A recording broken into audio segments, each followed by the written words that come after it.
Commencing counter-tyranny operations. So what do supposed computer geniuses like Bill Gates, financial experts like Warren Buffett, and this guy over here at the Center for Strategic and International Studies, which seems to fancy himself as a military expert, have in common?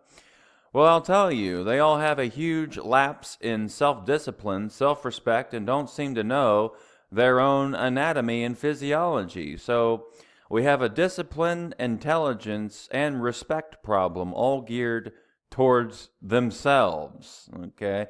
And these are the people that are running around influencing world policy, which is kind of scary considering they like to ingest widely known as such highly toxic carcinogenic substances, which are known to systematically degrade the various different operating systems within the human body and dull, if not destroy, neurological cognition.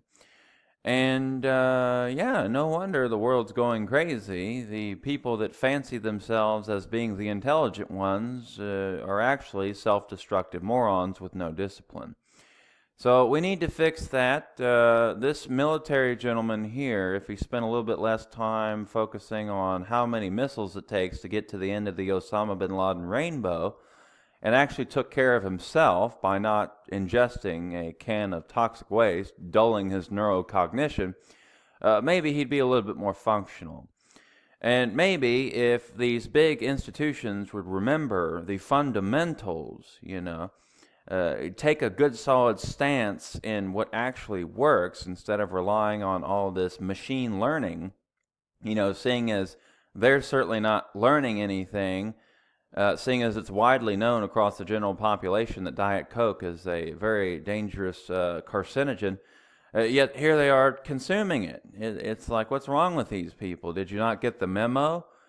I mean, maybe some military-industrial complex idiot would like to put a memo on your desk, okay, maybe a little post-it, saying, hey, boss, I know you think you're all that in a bag of shit, but how about you stop poisoning yourself because it's scaring all the new recruits, okay?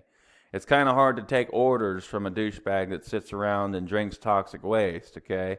It's hard to take you seriously as an intellectual, okay? So I just thought I would toss that out there because I actually care. Believe it or not, I actually care.